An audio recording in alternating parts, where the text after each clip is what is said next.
Its energy surrounds us and binds us.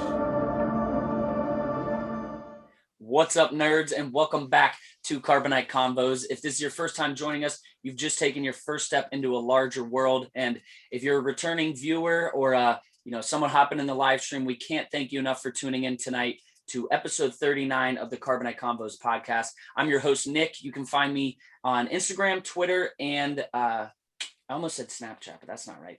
Instagram, Twitter, and TikTok at Funko Stud. And for some of you on TikTok, you're joining me at Star Wars MCU Facts. If you'd like, you can check out my second channel where I talk about my collection. And I forgot to set up my mic in a good space, so I apologize for that.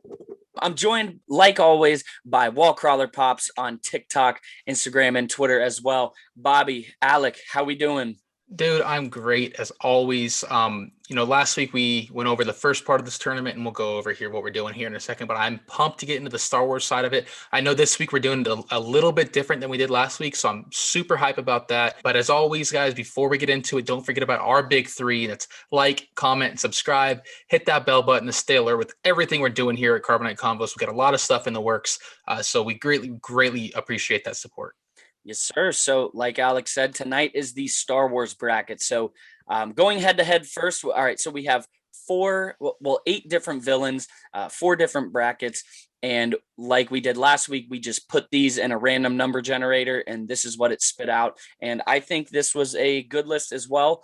Like Alex said, we're doing it a little different because last week we each picked one and then debated kind of against each other just to argue for our villain. But this week we're doing it a bit different to where we are both just having more of a debate for both of them as a whole. So going head to head in the first round, we have Darth Vader and Kylo Ren. So grandfather and grandson. So do you want to start this off, or should I? How do you want to start this off? Give me one second. I gotta grab my notebook real fast. We are Gucci now. All right. I'm pulling these up real quick.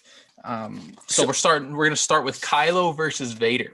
Yeah. So before we do, I think that I don't know. This one is a little different because we're literally debating Kylo Ren versus the most iconic villain in Star Wars, but on top of that, maybe the most iconic villain in all of cinema of all time. So yeah, it's really, unfortunately, I don't think there's too much competition because I don't see any way that Darth Vader doesn't win this.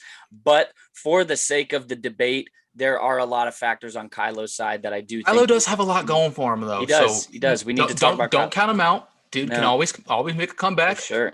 So what is your you seem to have some stuff about Kylo, so let's hear what you got first. Yeah, so we'll start with Kylo. So this we're kind of basing all this information just off cinematic stuff. We're trying to stay away from like legends as much as we physically can. I know some of these characters, it will come up because it is important, but we wanted to mostly base this off of the movies as much as we physically could. So we'll start with Kylo.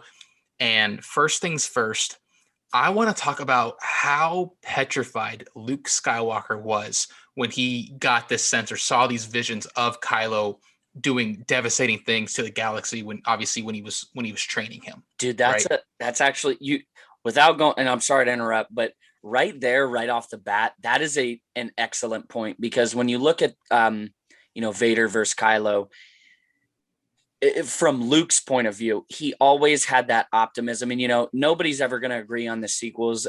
You can have your opinions about them. I like the sequels. Obviously, there were some flaws, but I can tolerate them. I like them. I enjoy them.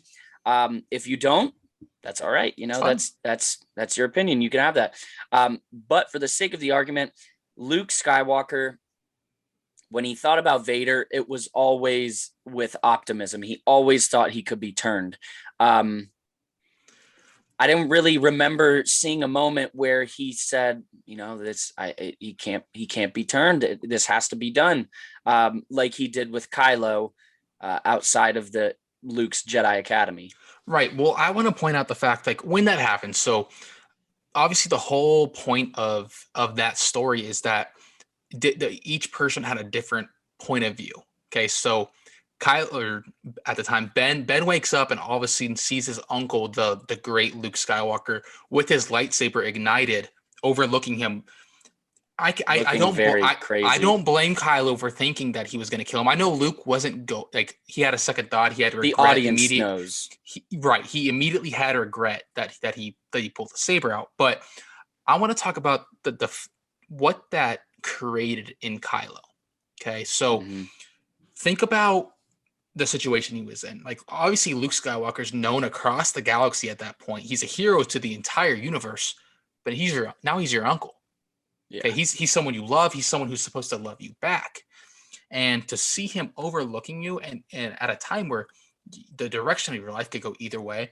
You're pretty vulnerable at that point. You're very vulnerable. And I feel like that amount of hatred and that amount of betrayal is so strong. And obviously that's one of the biggest influences on what created Kylo.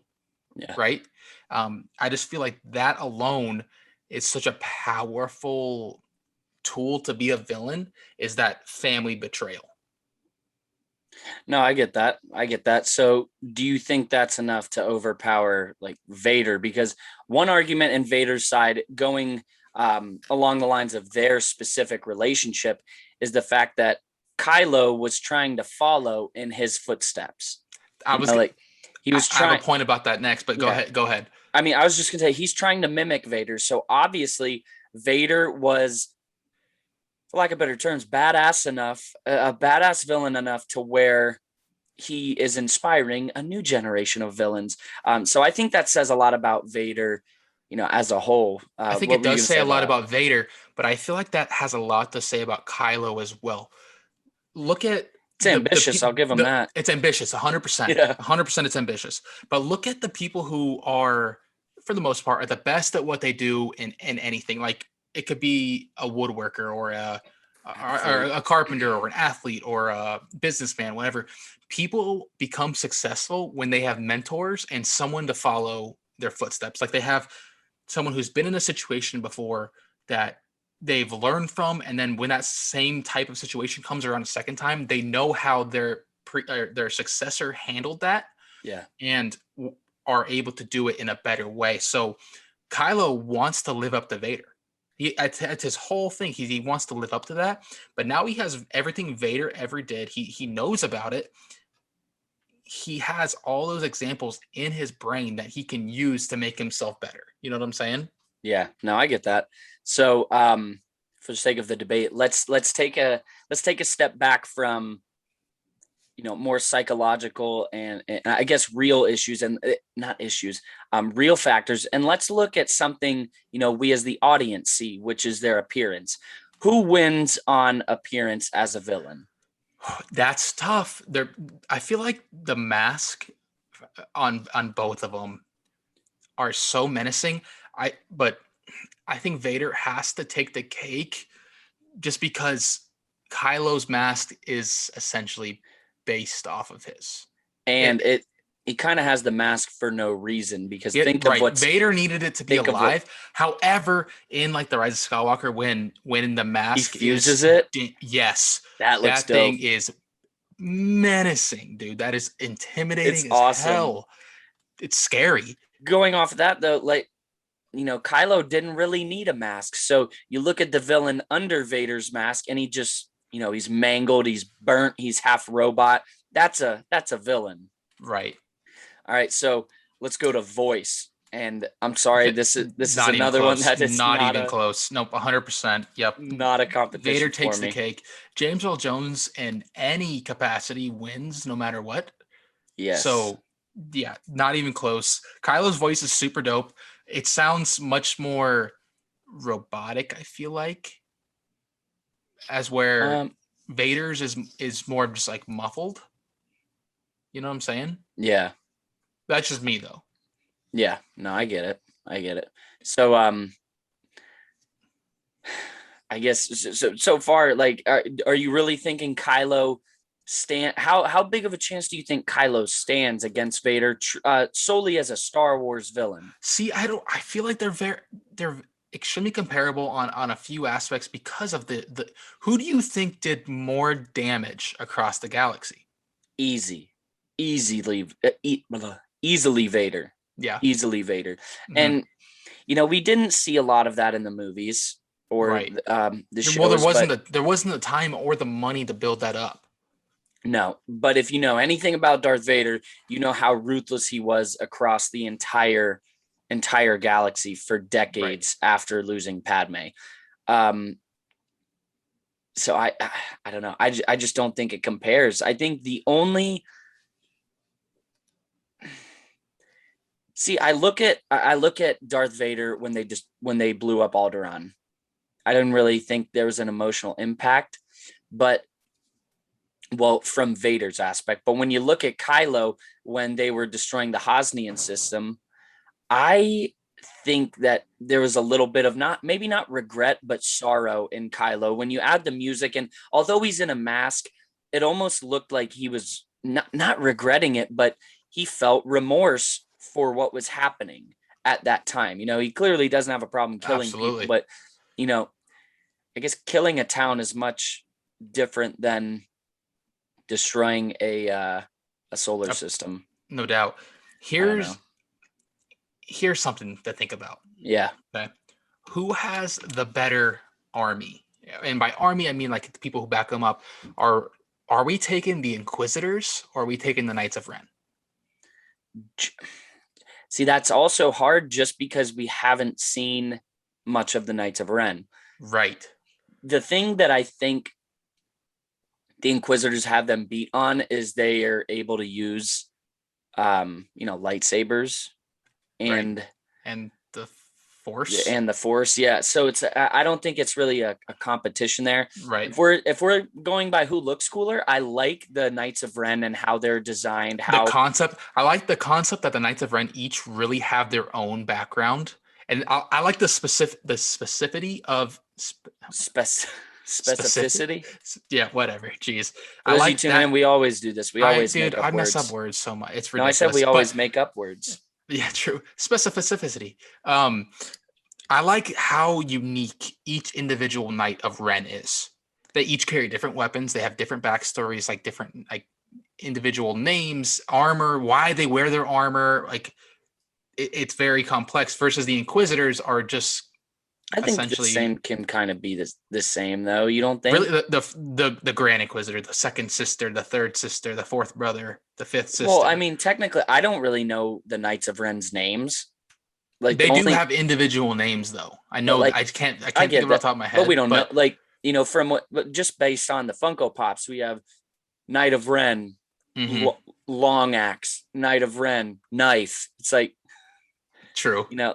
I don't know for everybody that's watching me, I look around me so much because I look at the pops when I'm talking about this stuff, because I have the Inquisitors back here. So I'm looking at those, and I think if we would have seen more of the Knights of Ren, it'd be much different, maybe. Possibly. And I just don't think we saw enough of them because we've gotten a solid amount of content about the Inquisitors, whether it be video games or something else. Now I have two more points to bring up about each of these guys. Okay, let's hear it. One, who has the better come to the light? And I'm going to argue this against them being a good villain. Who's come to the light was better? It's tough because they're very different. Well, you know yours already, so why don't you say yours while I try to put my thoughts together about it? I feel as if Vader's come to the light was more impactful than Ben's, because yes, Ben saved Rey. Okay, the kiss and everything. You have your opinion on that with whatever you want to do with it. I personally don't like the kiss. I love the Rise of Skywalker. I don't view that as his come to light, though. What do you consider has come to light when he gets rid of the saber? When he's talking with his dad's ghost, with his memory of his dad. I like that scene because I think that's the moment he tossed the lightsaber, and it was also nice because it was we argue that one of the things we liked about the Rise of Skywalker the most was that it ended the same way it began, looking at the twin suns, on Tatooine. Kylo's origins, in at least in the sequel trilogies, begin and end in the same way. I know what I have to do, but I don't know if I have the strength to do it. Yeah. Okay. So, okay, you make a great point about that being quality.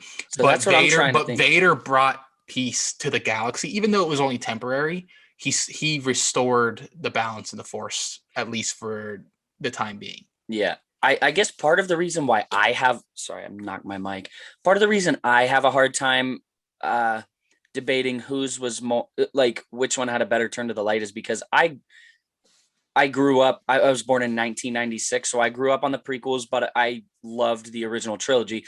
So I probably, when I was very little, I watched it. So by the time my mind's developing, I know that Darth Vader's good in the end, right. So it wasn't surprising to me. But as it was 2015 when when Force Awakens came out. So I was probably like 19, 20 years old, something like that. 19 or 20. Mm-hmm. And it was a few years that I had to, process it and, guess what's going to happen with the movie. So I feel like I had more time to guess about what was going to happen with Kylo and Ben. And I always kind of figured that I always thought he was going to turn back to the light. It was just it actually happening. So that's a hard question for me, but I don't know. So was yours Vader then? I think mine's Vader. Just because of the impact that it made across the galaxy versus Vader's comeback wasn't necessarily for him. It was for Luke. Ben's come back to the lights. Ben's come back to the light was for Ben.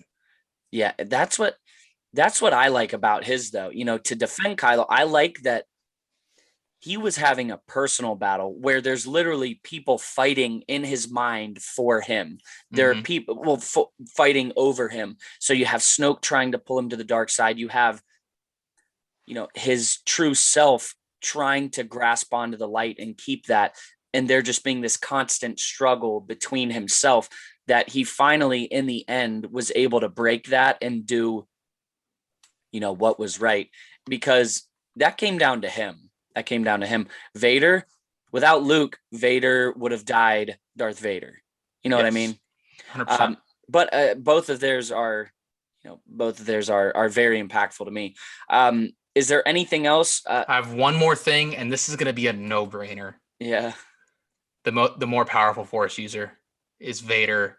No question. Not even close. What is it? Someone did the math.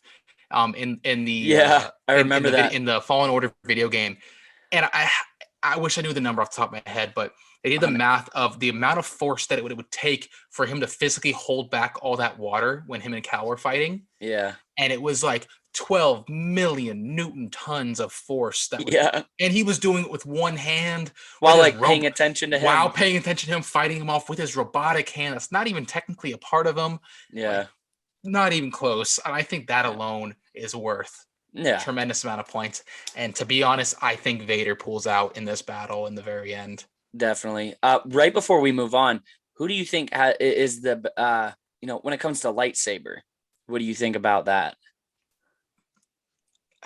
Because Vader's is more iconic, but it is, but Kylo's is dope, bro. Like, Vader's lightsaber is not the iconic lightsaber, though. But what I like about Kylo's saber is that it represents him because it's physically broken. Yeah, it's broken, and it's an accurate representation of him. No, it is the saber as any Sith or Jedi saber should be. Yeah, no, I agree. Because like I was saying, like Vader's lightsaber is iconic, but it's not the iconic Skywalker lightsaber. But when you have Kylo's, it's just so unique that I feel like his lightsaber has to take it. But obviously, we saw this coming. Vader is moving on to the semifinals. So, Kylo, we hate to do it, man. You were a great fight, but Vader comes out in the very end. I would personally, going into the next round, I would like to go across rather than down, but I would do anything. All right, so next round, we are doing Tarkin versus Thrawn. So this is a really good matchup here. literally the matchups for these have been perfect. That random number generator was awesome. Also, if you're in the live chat, let us know your opinion on whether or not Vader or Kylo should have come out on top and going forward. And we got Tarkin versus Thrawn coming next, so go ahead and throw your thoughts out there as well. Yeah, definitely. Well, I was gonna say, you're a very big, you're a Tarkin fan. I know do like Tarkin a lot. You like Tarkin a lot, and I like Thrawn, but he's such a complex character, and I have yet to read the books about him. I know, the gist of what happens in the books and stuff, but it's hard because we've gotten more Thrawn, but right off the bat, I think Tarkin is more of a villain, if that makes sense. Well, if you look, the very first time you're introduced to Tarkin is minutes before Alderaan is destroyed. Yeah, literally like a couple minutes before, and so like right away you're like, damn, this dude ain't messing around. Like, no. I feel like Thrawn plays games more. Well, dude, he is the most tactical villain I've ever seen. Thrawn. Yeah, Thrawn. The way he's able to wait out opponents, because he let, Hera and the Ghost Crew, he let the rebels. He let them get away. He lets them win. He lets them have these small victories. So they think they have more power than they do, just to draw them right back in. Like Thrawn is the most poetic and just tactical villain I've ever seen. I feel like Thrawn is more menacing because of the voice, his interests. Obviously, he's a collector of fine things. Like, he's a very interesting person. He's kind of weird. Tarkin is brutal. Yeah. No mercy. And I mean, that makes sense as to why he's Vader's right-hand man. Yeah. Because he's brutal. There's no remorse. There's no playing around. And we get to see that in Clone Wars and see him kind of come to power and see what he's capable of. He hated he disagreed with the way of the Jedi. He disagreed with how the Republic ran. I think the only merciful thing I've ever seen Tarkin do was when they were over Jeddah, when Krennic was ready to blow up the entire planet. He said, no, just the destruction of the city is fine. Obviously, that's what needed to be done because Alderaan was the first, because it was made first. It was already, the first official full power use of this battle station. So he wasn't able to, but that plays into his character. He wasn't going to blow up the entire planet unless he needed to, I guess. So he's like, we pretty much said we don't need a show. Just, give us a presentation. Let us know it works. That's like the only merciful thing I've ever seen. I don't necessarily see it as merciful because it was more of a test than anything else. But we don't need to blow up the whole planet. Just kill everyone in the city. No problem. Like, that's the ironic part about it. Is like the most merciful thing I can think of him doing is only destroying an entire city instead of a planet. Yeah, and I feel like I just feel like he, with his background, we don't know much about. We need to read the books, to be completely honest. But going just off of what we know, I know Thrawn's family background is pretty messed up. Everyone in his family is military based. What are you talking? I thought you said. Are you talking about Thrawn or Tarkin? I'm sorry. Everything about Tarkin, his whole family is military based, and the reason he is the way he is because of his family being so hard on him when he was a kid. Yeah. Again, super brutal. His father was brutal on him, brothers, family, all that sort of thing. And that has a huge play on who you become as a person, man. Mm-hmm. The thing, 100%. And the thing about Thrawn is he's kind of the opposite, where everything he does is so he's able to protect the Chiss people, because if there wasn't a threat to them, he might not even be a villain. But one thing I like about Thrawn, and this kind of plays into Tarkin, he's not like Tarkin or Krennic or, going over to Marvel like Loki, where they are after power and adoration and they need, this big cape and they need to, flaunt their power. I like that Thrawn isn't like that. I truly don't know what exactly he's after. Clearly it's, the protection of the Chiss people, but he's kind of in the shadows, if that makes sense. He makes his bold plays, but he doesn't need, he's not doing it for power. And so the galaxy knows he's the best villain or that he's brutal. He's a very relaxed, poetic, more strategic type of villain. And I think we didn't see a lot of that all the time. Right. No, I definitely don't disagree. I feel like really quick before I got a comment, and this is from Hondo Onaka. He says, I like Thrawn. He's definitely my second favorite character. He's calmly terrifying. I like that, calmly terrifying. Dude, there's a trick to that the most terror can be caused by the most simple act. Like Thrawn knows he doesn't have to overdo it to be intimidating. Yeah. He can literally just look a guy in the face and be like, well, we're going to have to do something about this, and you're going to piss your pants. Yeah. No, you're not wrong. I'm sorry, but I just really like rather than. No, absolutely.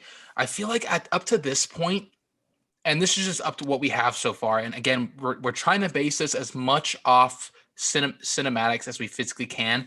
Tarkin just has so much more development up to this point.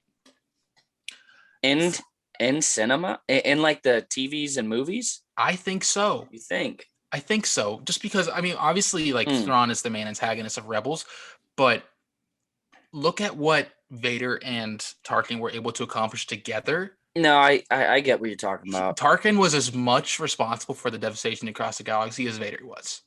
Yeah.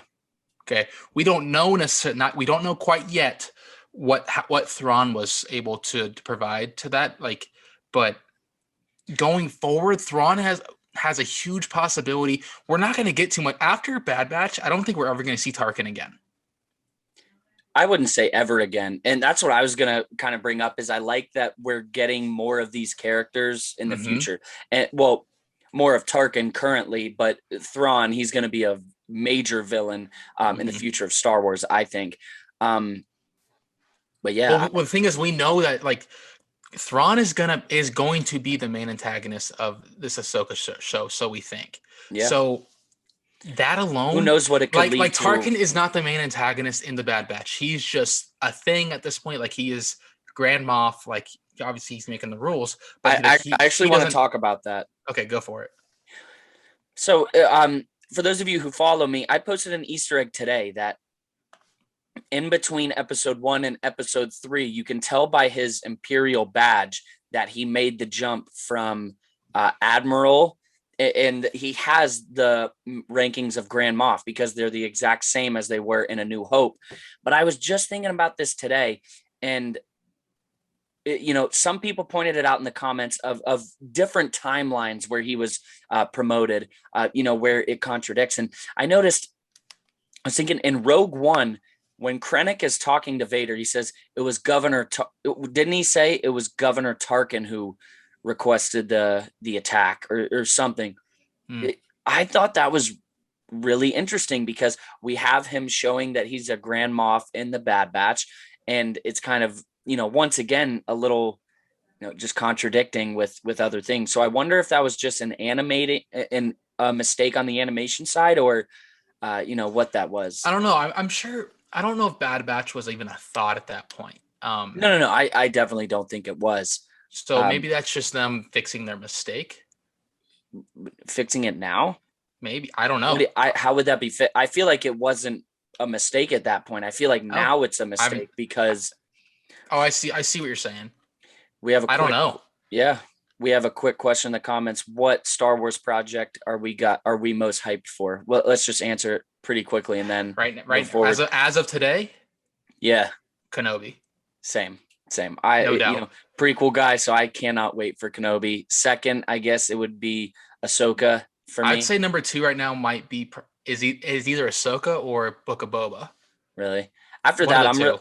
I'm really excited for the droid one. I can't wait to see more of R2. But let's keep going because, dude, this Tarkin Thrawn one, it's really hard. It is. It's really close just because they're so similar, but they're also so different at the end.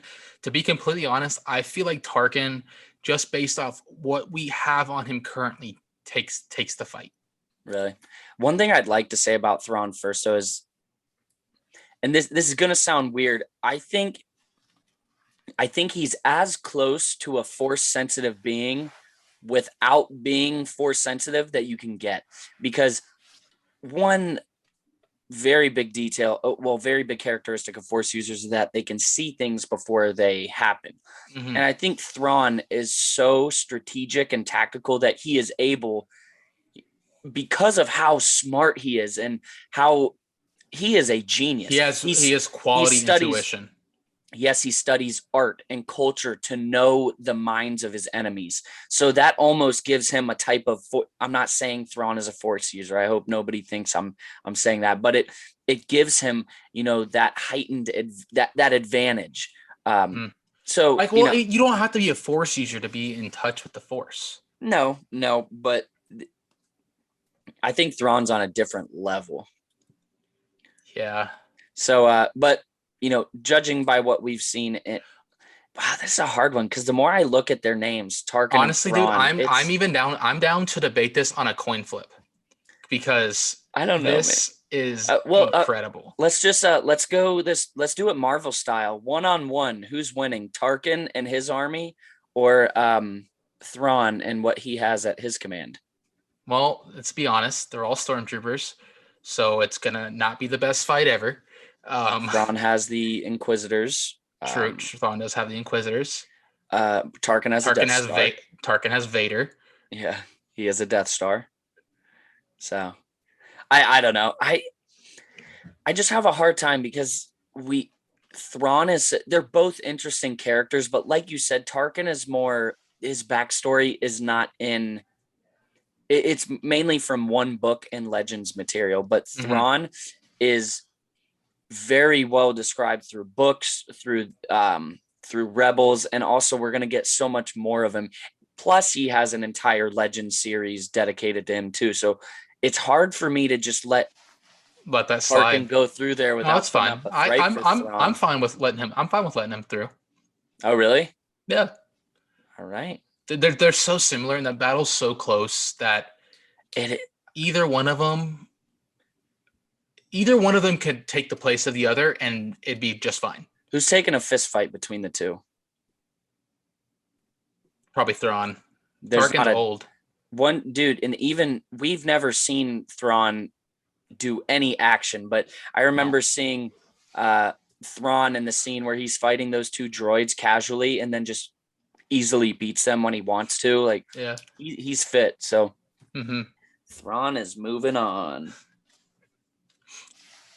All right. So what do we want to do? Do we want to do left side of the bracket right now or sure, the right? Yeah, that works. All right. This is going to be a really cool one. So coming up next, we have Count Dooku and General Grievous. Again, this is what the random number generation spat out. So Dooku and Grievous, do you have any initial thoughts? So with Grievous, if you guys are new to the channel, whatever, go back. One of our first videos we ever did was second video ever. Legends. This is Legends 3. Yeah. Legends breakdown of how General Grievous came to be. And his whole backstory is that he was a Kaleesh warrior, absolutely demigod, literally god level powers. Kind of like Thor. Yeah, he had a wife who was just as equally powerful, and she ended up being killed by the Huck who took over his home planet. Long story short, Grievous, before he was Grievous, helped drive the Huck away. Shalal drove away the Huck from his planet, and so that's when his wife died. And basically, long story short, is that Dooku and them ended up meeting up because the Huck went out to seek the Jedi to help fight back against the Kaleesh, and in so Dooku ended up being there. Dooku actually, I'm sorry, not Dooku. It was who was it that? I'm sorry, I wrote this down. No, you're good, because I thought it was like Dooku Yeah, no, ended up. it was right. They rigged his ship, okay, that ended up exploding, nearly killing him. Okay.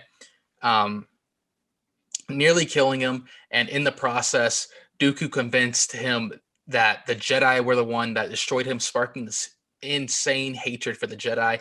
And in doing so, to save his life, it was a combination of the blood of Cypher Dyas, infusing him with android parts that made him into Grievous. And basically, the only way that Shalal agreed to become Grievous was that if he kept his mind intact, but the whole process literally drove him crazy, and that's what ends up making him kind of follow Dooku and becoming like the leader of the droid army and the Separatists.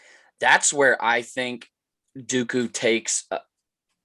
That's where I think Dooku is a better villain. I agree, because he was able to do that. He did that to Grievous, but he does that to leaders around the galaxy, where he convinces them that the Jedi are against them and that Dooku is their way out. Grievous, without that attack,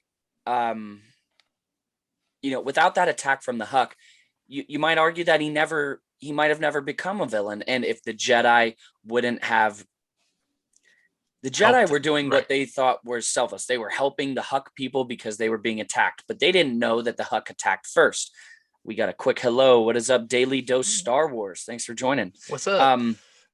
Also, other quick question. No, those were the droids from the Thrawn scene are not the same Dark Troopers that appear in Mando. They're a little bit different. So with Dooku and Grievous, like Grievous might not have even become a villain. And if you know Dooku's backstory, it is a little messed up with his parents, with him leaving Serrano. It's a messed up story. But Dooku left.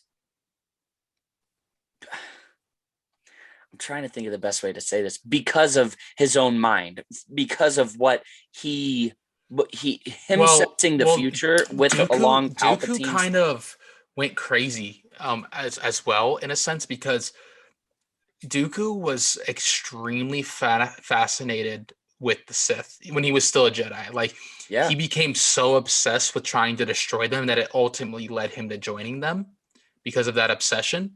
And obviously, like, that isn't part of how Jedi operate. But you may argue that Dooku is a better villain because he created Grievous, in a sense, and I'm not dissing that at all, because that's 100% true. But what villains become villains on their own in most settings, right? Something usually happens to them that leads them down a dark path. Okay, so Dooku doing that to Shalal becoming Grievous, that was his dark path. Yeah. After he became Grievous, it's kind of the same way Palpatine grooms Anakin. Exactly, same thing. Like, dude, Grievous was tough, man. I mean, how many Jedi did he kill? Yeah. Well, I thought he killed dozens. Yeah.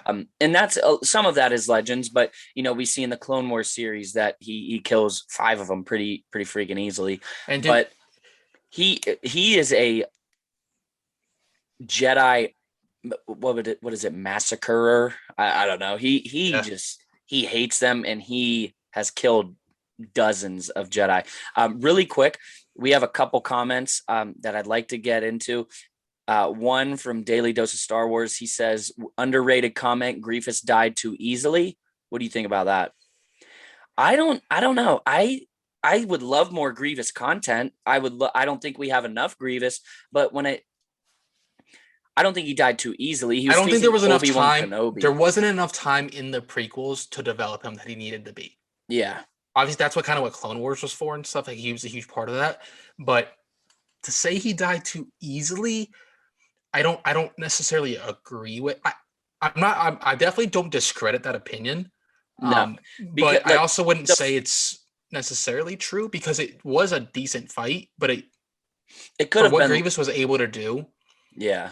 It could have been longer. This is my argument for when anyone says something about, like, Star Wars, oh, that was easy, or that shouldn't have happened, or how come the stormtroopers are terrible. Everything that was supposed to happen happened for a reason. Yeah. And Grievous was supposed to die right there. There's no way that Obi-Wan was going to die right there. That's not what was supposed to happen. Like No. Obi-Wan was supposed to live a long life and groom Luke and all that sort of thing. So that's my argument for it. Yeah, and I just don't think there's enough time in the movie because you have a very long battle on Mustafar. So you can't give 2 long battles on in one movie, especially between another set of hero versus villains. And the thing about it is we've seen Grievous duel Jedi multiple times throughout the Clone Wars, and he even killed a few in the Clone Wars. So I don't necessarily think he died easily. I would love more about him. We have Funko Coach hopping in saying Pops. Pop, Hey, take if a you're, wait. if You can you're, see the comments on mine.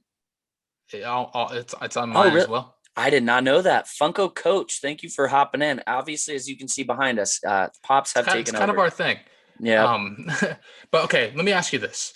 What is up? Who do you think is the better swordsman between the two, Grievous and Dooku? Because I think it's Dooku because again, Dooku taught Grievous. Right. But also Grievous has 4 freaking arms. That's the point I was going to make. Like, he has 4 arms, 4 sabers, insane agility. The dude can crawl around like a freaking spider. But Dooku is literally known across the galaxy, has his own created his own hilt to be able to create like a fencing style of fighting and better to be angle. Top performer. Yeah, exactly. It also is so badass like how that is like. You actually did a video of it on your TikTok recently, kind of explaining Dooku, explaining Christopher Lee, all that, and he's just a badass. No, he is 100%. I think he's a better swordsman. He taught Grievous everything he knew. What I think is interesting, I wonder how different it would be if Grievous had the Force, because that's why they tried to infuse him with Sifo-Dyas's DNA, is because they wanted him to be Force sensitive. So if Grievous had the Force, this might be a very different conversation. But I don't know. I still think it's Dooku. Trying to think. I still think it's Dooku as well. He also has, in my opinion, the coolest Sith name ever. Darth Tyrannus. That's dope. Still, General Grievous that sounds like a droid name. Right. Yeah. But I feel like here's the thing about both of them is they were both puppets in a master plan. However, Grievous was a puppet of a puppet. Yeah. You know what I'm saying? Yeah. Someone made a good point in the comments. Hondo again, he says, I don't think Grievous could defend himself like Dooku against Obi-Wan and Anakin.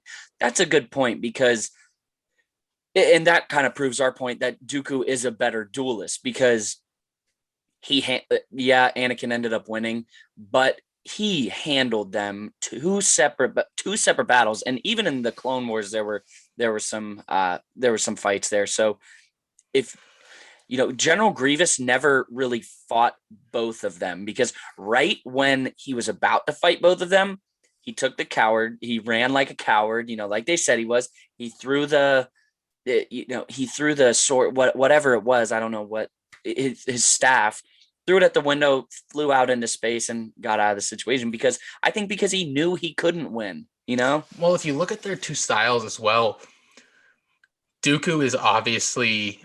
He has the ability to be an attacker and a defender, as where Grievous with his 4 arms is more of just a hack and slash, like go get him. Like if you're on the defensive, you're screwed. The hash slinging slasher. I saw an okay. This is my end argument for Dooku.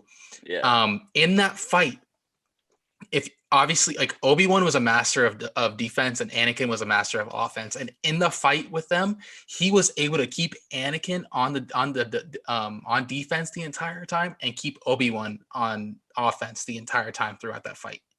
Yeah. And so he was able to literally outplay them and make them fight worse and fight in their least strength skill. Yeah. No, that takes mastery.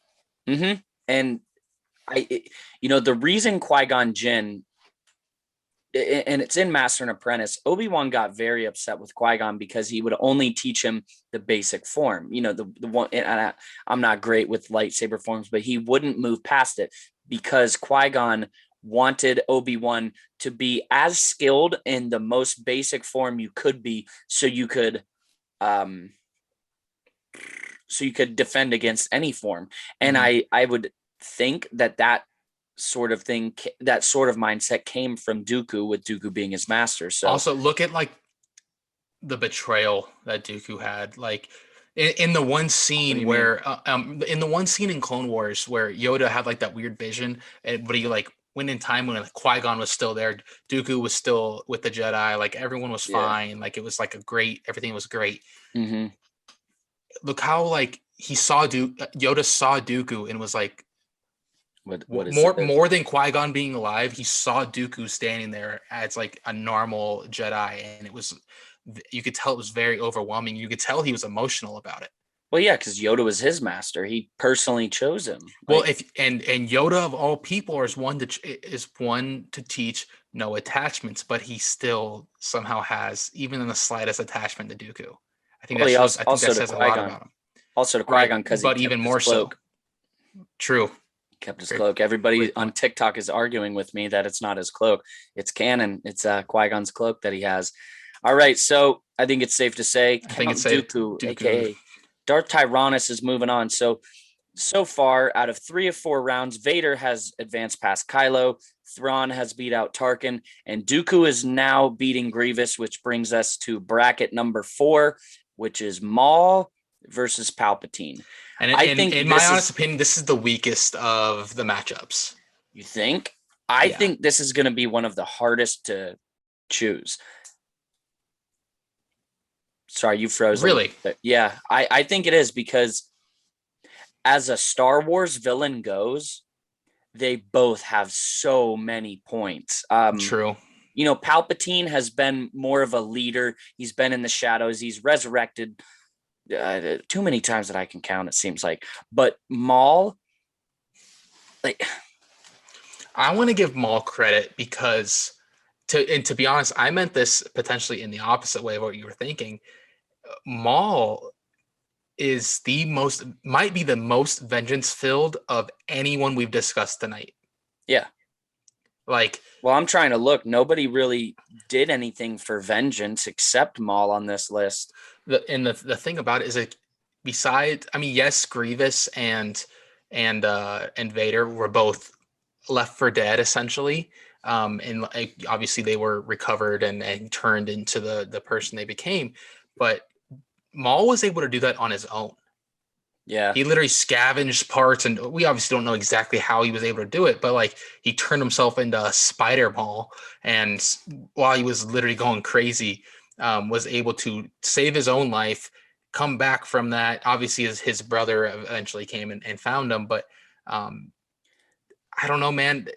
It's hard. It's tough. The thing about Maul is, yes, he's a villain, but he's not always such a villain, you know, because in Rebels, you have to argue he's not that much of a villain. He just wants to kill Obi-Wan, which that's not threatening to the entire galaxy. You know, if he kills Obi-Wan, obviously that affects the Star Wars story 100%, but it's not like he's out here trying to, well, in Rebels, it's not like he's trying to take over the galaxy. At this point, he just wants to kill Kenobi. But I think where it does come in is Palpatine played behind the scenes all the time until his rise as the Emperor. But Maul literally ran the underground crime world, which I think that has to do something for him. How about the fact he literally took over Mandalore? Exactly, which are the most fierce warriors in the some of the most fierce warriors in the galaxy, and he was able to lead them. He was able to convince the Death Watch to fight for him. Yeah, and wield the Darksaber, which is a sacred piece of weaponry for the world of Mandalore. Yeah. How about he kills a Jedi master. Palpatine did that too. So I shouldn't have said that, because Palpatine killed like 4 in 10 seconds. Yeah.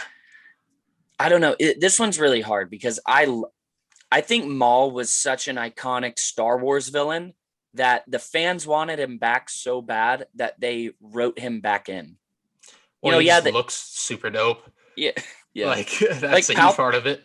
I get that Palpatine came back in the sequel trilogy, and it was cool, but nobody was begging for Palpatine to come back because he was dead. Like at that point, I thought his story was finished. But Maul, the fans wanted him back so bad that he went from a character with like 19 words, something stupid like that in the Phantom Menace, to where he became a top tier, mega tier Star Wars character. Yep. He's got him beat there's on no lightsaber. way around that.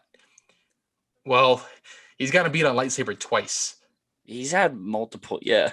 He's got the double-sided and the dark saber.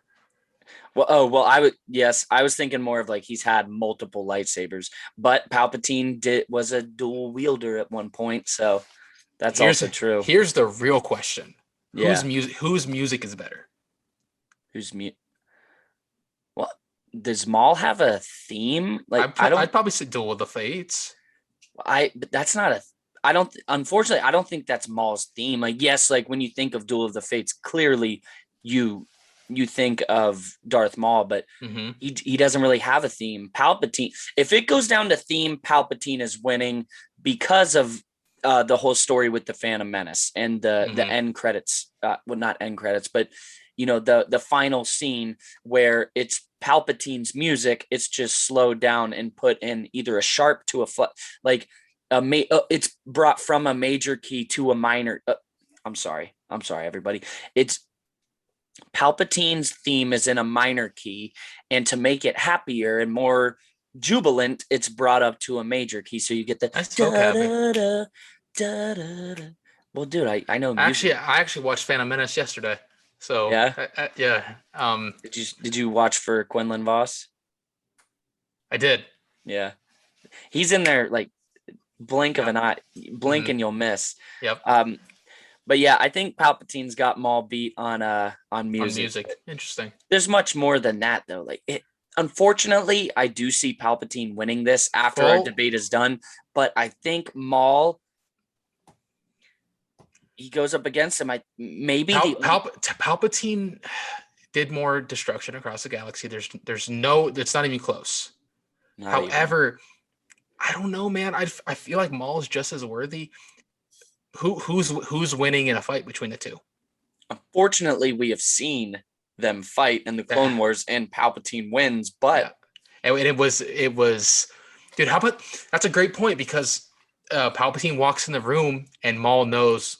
Oh shit. That's his master, but not even. He's like, master, I'm ready. I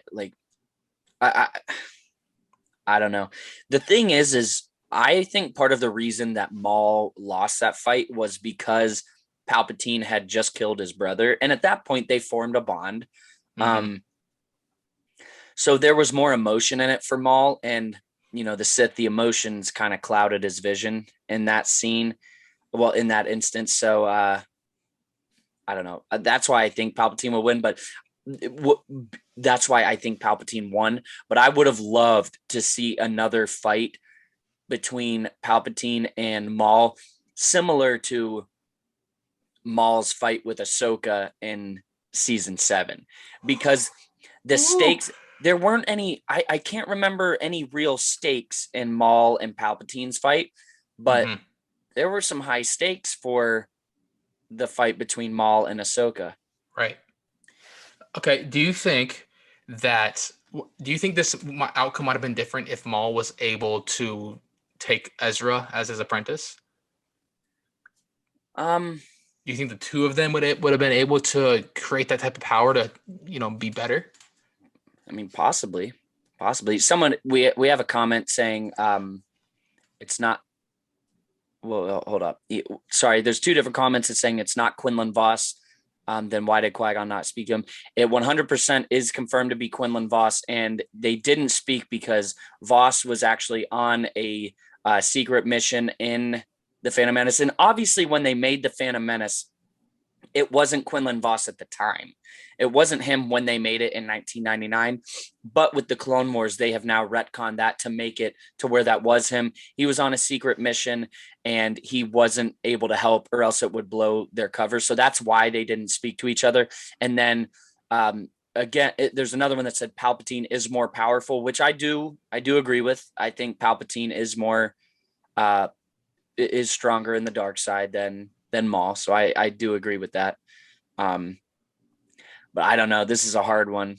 No, I also think, unfortunately, Palpatine does probably come out on top in this. But why? Like, I mean, he's more when we the last several times when we thought it's been close, we've asked who's going to win in a fight, and we've seen it where Palpatine comes out on top. Again, like, I think there was a reason why he lost that fight. Mm-hmm. If they fought again, I'm not 100% sure that Palpatine would win. I don't know. This is where Star Wars needs to make a what if series like Marvel's doing, where we can see these things, you know? Okay, let me ask you this. What's more iconic? Palpatine saying do it, or Maul screaming Kenobi? Do it. I think the do it one is more iconic. We got a couple questions. Everyone has their sorry, I'm just reading some of these. Do you think Rey will be as strong as Palpatine? Huh. I truly do not know. No idea. She obviously she won't get she's lacking probably the training, but I don't know. I don't know if we'll ever know that, to be honest. Yeah. And do we think Rey is a Skywalker? I hope people don't cancel me for this, but yeah, I think Rey's a Skywalker. Like if you don't think she is, that's everybody, everybody has their own opinions, and that's fine. My opinion, I think she is. She was a Palpatine, yes, but I think she is a Skywalker now. So are we? I have such a hard time writing Palpatine's name right here. I do and I don't, because I think Maul puts up such a great fight. But with Palpatine pretty much leading the galaxy into chaos. Literally. Yeah, I don't know.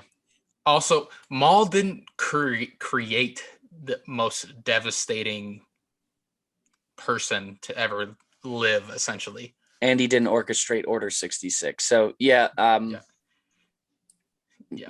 right. So now are we after 4 rounds, we have Vader, Thrawn, Palpatine, and Dooku, with Vader going off against Dooku, Thrawn going off against Palpatine. Which one do you want to do first, and how are we going to do this? Let's go Vader, Dooku.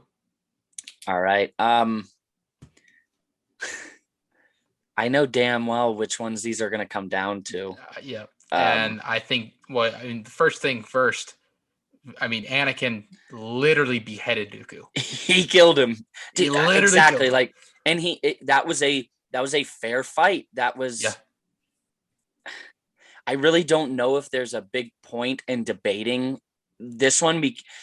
Clearly, Dooku is right under him tier wise, but I think Vader's a more iconic Star Wars villain. Let me ask you this: in that fight, do you think the two of them were at their strongest points in their lives? Do you think either of them were in their prime? Because I don't think Anakin was even in his prime yet. I think maybe dueling wise he might have been, but not in the Force. Right. In Dooku, he was just a little old, but he was old, but he was still very agile. So he does a double front flip off the second story when he's about to fight them. You can't do that? Like, I can't now, but maybe when I'm 80 like him, I'll be able to. So I don't know. I think Vader takes this one on every level, except maybe lightsaber again, because Dooku's lightsaber is just awesome. Yeah. How come we didn't see two-bladed Palpatine in Revenge of the Sith? It's because in the fight with, I think it was in the fight with Maul, or sometime during the Clone Wars, he lost his second lightsaber. It got, destroyed in battle or something, which is why we only see one lightsaber in Revenge of the Sith. Anakin's Force ability could have developed further, but Dooku was quite old. That's true. Sure. So is Vader just for everybody? That was a comment we saw. So are we just giving Vader this one? Like it's not even probably. And then Thrawn and Palpatine. Again, not absolutely. Thrawn, Palpatine. Yeah. Again, I think this one's a no-brainer. It is because Thrawn is under Palpatine as well, you know. Right. So if Palpatine were to walk in the same room as Thrawn, Thrawn would immediately do whatever Palpatine said. exactly. And, you know, Palpatine has the Force. He's a Sith Lord. He's been in much more than Thrawn ever has. So that's literally not a question. So this is where I think I got this big circle right here. Vader versus Palpatine. So I don't even know where to begin on this. It's tough because you really can't have one without the other. Because if Vader was never created, Palpatine would have died. He would have been killed. Yeah. Right? In Revenge of the Sith. No question. No, it's been also, confirmed. Vader wouldn't have been a thing if Palpatine didn't physically create him. So like they're two pieces of the same pie, I feel. This is where I feel like it comes we have to look more at the original trilogy, because clearly Vader is the most iconic Star Wars villain of all time. It is, and it's not quote fact, but it is. It is. Everyone knows who Darth Vader is. Everyone. Person. If you see his mask, oh, that's Dark Vader. Yeah, some might say, but whatever. Dark Vader. They know who it is. They know the concept of what he is. So I feel like where Palpatine might have him beat is the fact that he was his master. He controlled him for so long, you know, and the influence we see on him just in the movies alone, you know, it goes far beyond Vader versus Palpatine. It goes all the way back to Chancellor Palpatine, and Senator Palpatine and little Annie. Befriending Annie. Yeah. So literally, here's my debate on why Vader comes out on top. Okay. What is the purpose of the rule of two? It's so it's something to the effect nobody can betray. Eventually, the apprentice is eventually to become stronger than the master. Right? Yeah. I want to get into these comments really quick because Daily Dose of Star Wars just made a great point. Actually, you're exactly right, because he does about Palpatine's dual lightsabers. He does get one kicked out of the window in Revenge of the Sith. That's where I was thinking Clone Wars. He gets one kicked out of the window in his fight with Mace Windu. And then in the Senate chambers, when he's battling Yoda, he fought with his other one. So Daily Dose of Star Wars. You're absolutely right. Good catch. Yeah, I know. Way to go. What were you saying about Vader though? So the apprentice is eventually to become stronger than the master. Yeah, right? They are to kill the master or strike me down and you will become more powerful, yada yada yada, whatever. That was Vader's purpose. Obviously, he come back to the light. So let's just say he never came back to the light. Vader would have inevitably become stronger than Palpatine 10 times over.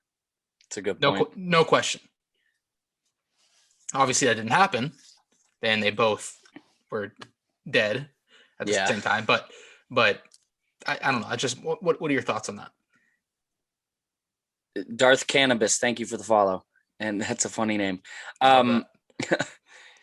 No, I think that is a great point, because after you explain the rule of two, and the point of it is, yes, the student will become the master. We didn't get to that point in this, and it's hard because Palpatine comes back and Vader doesn't. And if anyone in the chat, feel free to answer as well. At that point, when Vader came back and threw him down the hole or whatever, do you think he was stronger than Palpatine at the time? It's just hard, because that's kind of like Stockholm syndrome, where you're trapped by this person, and you have just the mind control that Palpatine had over Vader is kind of all you need to know about their relationship. You know, he told him he killed his wife, which he didn't. So right off the bat, just the lies and deceit that Palpatine had to create in order to keep Vader a villain. You know what I mean? Mm-hmm. I don't know. This is hard. Vader versus Palpatine, because it's hard to have a Star Wars villain contest because villain competitor bracket because it's Darth Vader. Maybe we should have left Palpatine and Vader out, or some of these big bads out. Like, I don't know, but I think Vader takes it. Like, I also think Vader takes it. I don't think that's a surprise either. At the end of the day, Vader's a stronger Force user, right? Probably a better swordsman. We don't really know. Yeah. I see him coming out on top. If you were to recreate a battle in a room with just them two alone, I feel Vader comes out on top. Well, he's also just more like physically stronger. Mm-hmm. Because we see Vader's fight with Obi-Wan. If it would have lasted a little longer, Vader's taking him down either way, even without Obi-Wan raising his lightsaber. Because Vader is just physically so powerful. He's literally a robot. How powerful Vader is, and we talked about it earlier in the episode, it is almost immeasurable. It is, because somebody did the math, but Vader's power is literally out of this world that you can't even argue against it. Yeah. I don't know.